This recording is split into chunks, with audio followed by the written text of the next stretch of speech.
안녕하세요. 꼬마 빌딩 이야기를 가장 현실적으로 전하는 이사의 빌딩 인베스트먼트 리포트 이빌리입니다.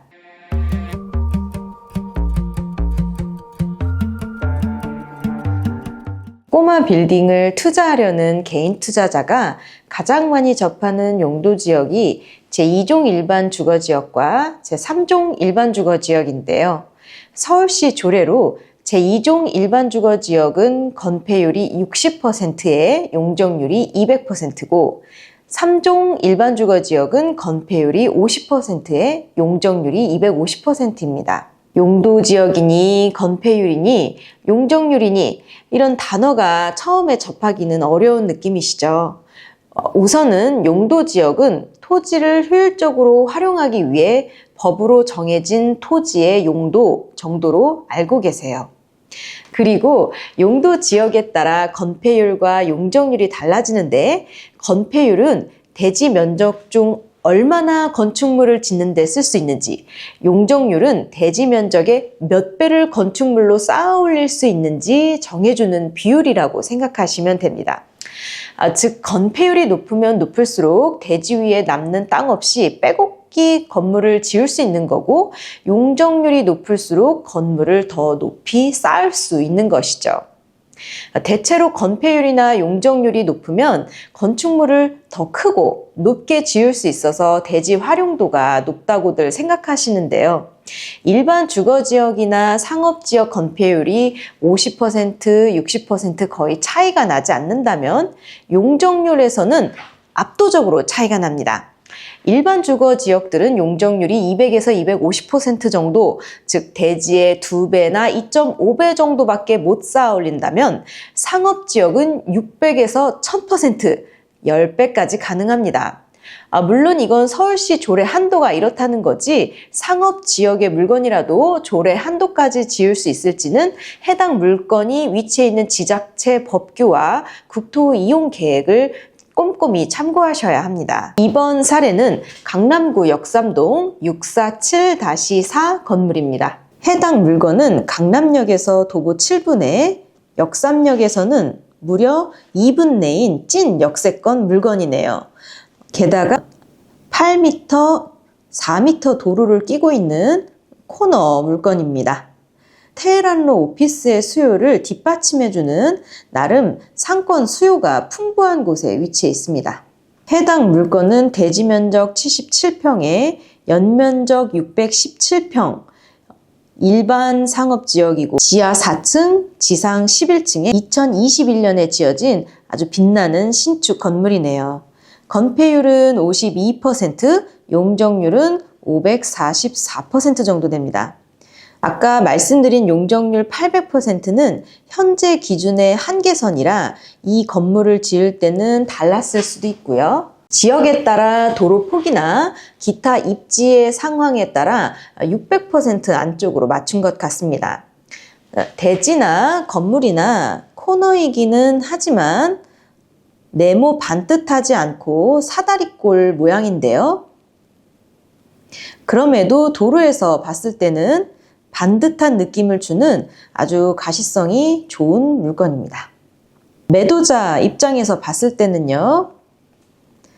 매도자는 21년 12월에 211억, 토지 평당 2.7억, 건물 평당 3,400만 원 정도의 매수를 한 대기업이었고요. 그 전에 매도자한테 팔았던 사람들은 역시 이들도 법인이었고 2018년에 2분의 1씩 토지를 매입해서 2021년에 신축했더라고요. 매도자가 최근 9월에 235억에 매도를 했으니까 토지 평당 3억, 건물 연면적 평당 3,800만 원 정도 24억의 단순 차익을 거뒀네요. 매수인은 근본에 평당 3억에 매수했는데요. 최근 3개년 역삼역 근처의 거래들을 살펴보면 이면의 건물들은 3억을 넘는 건이 사실 별로 없습니다. 덧붙여 이전 매도자가 2021년에 평당 2.7억에 샀는데요. 최근까지도 이면 건물은 2.7억도 사실 별로 없습니다. 비슷한 입지의 물건들 사이에서 평가가 한 3억 정도인 상황이죠. 단순히 토지 평단가만 보면 21년에 산 매도자도 25년에 산 매수자도 저렴하게 산 것 같지는 않지만 이 정도 연면적의 건물을 잘 샀냐를 보려면 연면적당 가격도 같이 봐야 하긴 합니다. 게다가 최근 변수는 건축비입니다. 코로나를 거치면서 2020년과 비교시에 거의 공사비가 50% 가까이 상승했죠. 최근에 좀 떨어지긴 했지만 여전히 건축비가 굉장히 높은 상황이고, 이 건물을 볼 경우에는 연면적이 617평이니 신축을 할 경우에 평당 러프하게 1,000만 원에서 1,200만 원 잡는다고 한다면 건축비만 60억에서 72억까지 들어갈 수 있는 겁니다. 대강 65억 정도 건축비가 든다고 보고, 토지와 건물을 매입가 235억에서 건축비 65억을 제외한다고 하면 토지만의 가격은 170억가량이 되는 거고, 이 170억을 토지 면적인 77.7평으로 나눈다면 평당 2.18억 정도 수준이니 상업용지를 2.2억 정도에 취득했다. 연면적당 평당가도 3,800만 원 정도다. 그러면 적당한 금액에 샀다고 할 수 있겠습니다. 현재 임차 구성을 보면 드림플러스라는 회사가 건물 대부분을 사용하고 있었었고요. 2022년도부터 쭉 임차사였던 것 같습니다. 기사를 찾아보니 대기업 스타트업 지원 센터였던 것 같고요. 대기업이 이번에 유동성 확보를 위해서 해당 물건을 최근에 매각했던 것 같습니다. 사실 이 물건의 2021년 매입가와 2025년 매각가를 보고서는 해당 물건이 투자 실패라고 생각을 했었고요. 왜냐하면 21년 12월이라는 아직 코로나 때 상업용 건물 시장에 붉은 파티가 식지 않았을 때 매입을 했었고, LTV 70 정도만 썼다 해도 취등록세와 함께 보면 손해가 났다고 생각을 했었거든요. 그런데 2021년에 매수할 당시 부채가 전혀 없더라고요. 게다가 대기업이다 보니 임차사를 무엇으로 채우든 공실에 대한 부담이 적었을 것 같습니다. 그렇지만 이제 자체 유동성 확보를 위해 시장이 2023년, 2024년에 점차 나아지자 근본에 매각했던 것 같고요. 매도인 입장에서는 다소 아쉬울 따름이지만 그렇게 크게 손해본 투자는 아니었는데요.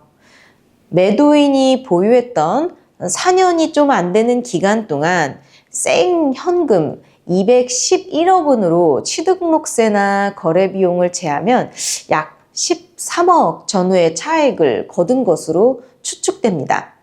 사실 4년이라는 시간 동안의 수익률로 따지자면 좋은 투자라고 보기는 어려웠던 것 같습니다. 그런데 근본 대기업 매도인 이전에 2018년에 해당 토지를 매입해서 신축한 법인들 같은 경우에는 역시 4년이 좀 못 되는 기간 동안 보유하고 있으면서 매입가 80억 원에 신축 건물을 올려서 211억 원에 팔아서 단순 시세 차익을 131억 원을 거둡니다. 게다가 이 법인들은 대출을 약 60억 정도 받은 것으로 보이는데요.